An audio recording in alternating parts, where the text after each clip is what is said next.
Welcome to Preparing for the Unexpected. Today we are talking with Daman Sood, who's written his 11th book, 100 Days of Resilience. Daman, great first and second segment. We talked about some of the quotes that you have in the book, and I've got a final set for Thank us you. to touch on here. If you're all set for the last group here. Please go ahead. Okay, my first one is business continuity management demands truth. Yeah. This is one of my favorite ones from the book, I would say. All 100 written by me, all are my creations. Very difficult for me to pick 1, 2, 3, 10. But this one is, I'm repeating, is one of the favorite ones. The quote is BCM demands truth from the bottom to the top. So I say resilience cannot be built on a foundation of greenwashed reports or polished status updates that hide operational gaps. For BCM to be effective, it requires the radical honesty. I'm saying radical honesty to acknowledge vulnerabilities before they become failures. This truth must flow unimpeded from the frontliners to the boardroom. When leaders encourage a culture, I had said this earlier also, culture where people feel safe reporting the reality of risks, the organization can address the cracks in its armor with conviction rather than reacting in surprise when a crisis hits. And we will agree, at least two of us, I know most of us, not necessarily all of us, that the disasters or crises do not come knocking door with appointment. Anything that has not happened yet can, may, will happen tomorrow. It's only the matter of time. Organizations must build the capability of speaking truth. This is why how I'm saying BCM demands truth. Capability of speaking truth, listening truth, accepting truth, and acting truthfully. So this is a big game. That Won't happen accepting part is overnight. difficult for It's many very people, accepting difficult. it. Yeah. And if you don't accept, we wouldn't work upon it. Yeah. What I'm saying, then working truthfully also is required. So it's a long game. I'm saying for any organization, it's not going to happen overnight. It's not even days, weeks, months. It could be years. We are talking of changing the culture of the organization. It's a very difficult task, but it must be done according to me. Right. All of us. Someone speaks, someone listens, someone accepts the truth that there is going to be something wrong. There is a possibility of something going wrong in our organization, or have seen something wrong. Yeah. Okay, our next one. Resilience is built in stories. This is a good one. I relate it to myself immediately. The quote itself is called Resilience is built in stories, not just in spreadsheets. So, whether it is BIA or the risk register, or we may say documents, so the VC plan or the VC plans, etc. While data provides technical framework for BCM, this rarely inspires the human action required during a crisis. People connect with narratives. So I tell stories. And with your permission, in an earlier discussion, Alex, we had decided, agreed, and did one of the shows in a different way. It was book reading. I was reading chapters from my book. So this is what I mean by saying resilience is built in stories. A good BC manager or a resilience manager must be a good storyteller, even if not good story writer. Story might have been created by someone else, enacted by someone else. There are some heroes in disasters and crises. I may not be that. That's possible.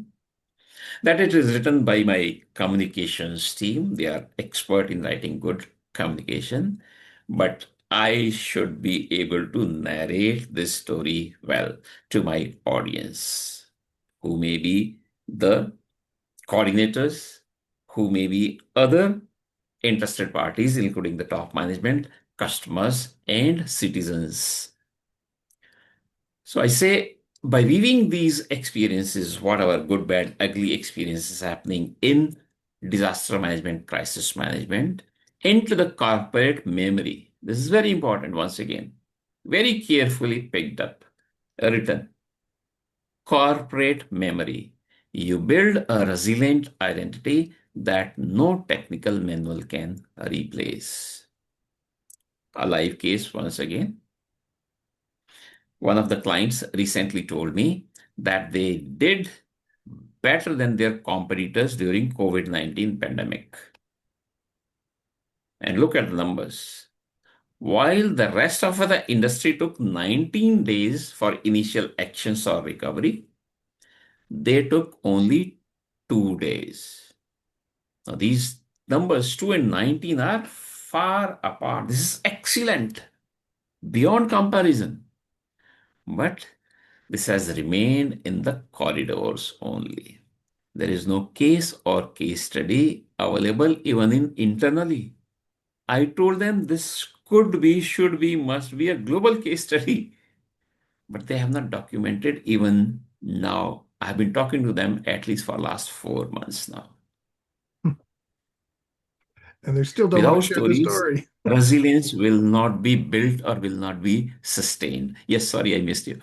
Well, sorry, and they still don't want to share their story. It's a success. I'm surprised. I don't know what's the reason. At one point in time, I also told them politely that perhaps then it's not true. Mm. Otherwise, you would have done that. Even if you didn't do in the past, now at least I'm saying, and I have offered my services. Please tell me, I will write a good story and I get it published in the world. It could be even in the BCI. It could be other platforms. I've told them all that, but still they have not written or they have not been able to write it yet, I will say. But I've not given up with them yet. Good. Don't give up. I'm still chasing them. Now, this last one I know is really close for you because you've mentioned it a few times today already, but I know you speak about this a lot. It comes up a lot in your other discussions, and it's actually something that's important to me. So I really want to hear what you have to say about this last one. Culture in crisis. Yeah, that's also very deeply ingrained within myself, Alexa, I will say. So the quote is culture is the silent compass in crises. It guides the response within the rules. During a crisis, formal manuals often take a backseat to an organization's underlying DNA. This is a very powerful statement, Lex. And based on this, actually, many clients, many people, many organizations say that they don't need plan because actually, the one we don't use plan when the disaster happens. So, right, wrong, we can have a long discussion around that. As of now, I believe and I'm saying plans are required. But those plans need to be reasonable, practicable, tested, effective, etc., etc. Culture acts as a silent compass, determining what employees actually do when the pressure is at its peak, when the whistle of the pressure cooker is about to blow. Blow means start blowing, not bursting. A strong, resilient culture ensures that decisions remain aligned with ethics and integrity without constant supervision. Very powerful words here. That even during disasters and crises, we cannot forget ethics and we can't do anything that is not in line with integrity. even if no one is looking at us. Empowering individuals to act with autonomy while synchronized with the mission of the organization. So, very easy to say BCM or resilience should be aligned with the company's objectives, vision, mission, values. Who does this? How well? I have a great struggle around this within my experiences wherever I have gone. You may recollect from our organizational resilience workshop, Alex, Hmm. that I focus a lot on the culture of BCM or culture of resilience. That was about 5 years ago, as I recollect. So the next 5 years, last 5 years or so, I've realized this to be more important than ever. That's why I talk about culture so much. And even in today's talk, even before this question, I said culture perhaps 7 times already.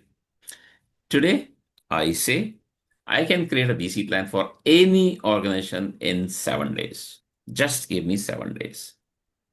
But after that, which means story is not over after 7 days. I'm saying, but after that, I need weeks, months, and years to work upon their culture and make this BC plan an effective plan. I now present myself as a resilience culture architect and less of a BCM trainer and consultant.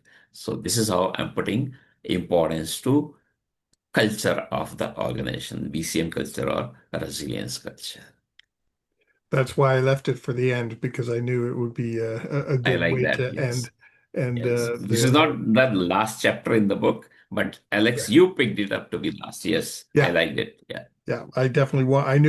I already know from having many, many discussions with you. This is about, I don't know, eighth, ninth time on the show, meeting you in London at BCI World 2 years Yes. ago, I guess, in person, Yeah. finally, face to face.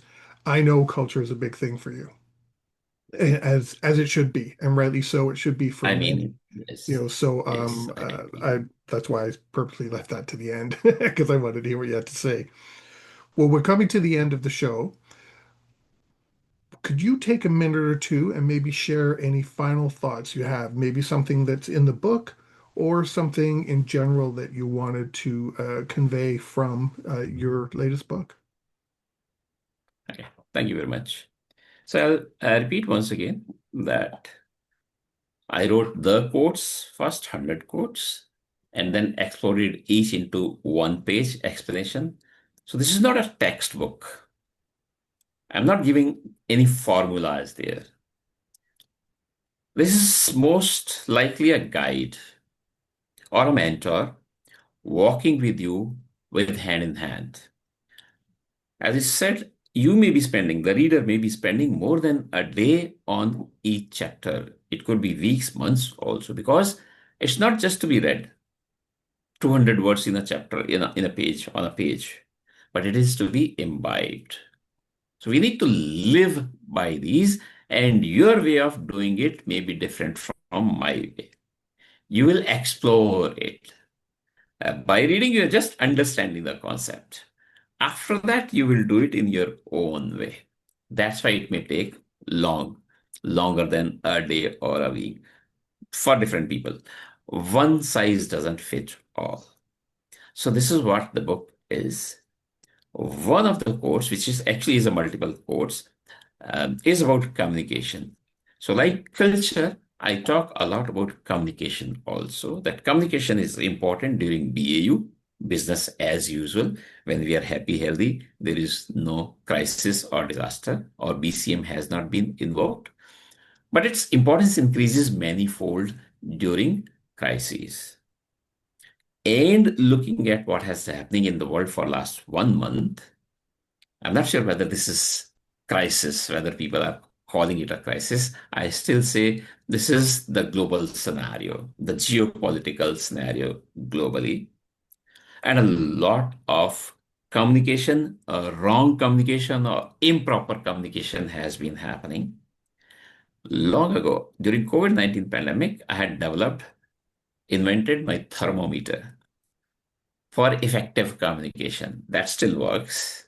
But in last week or so, I've written once again a full-length blog on communication, and I'm saying as a condensed version or the quote, communicate, cascade,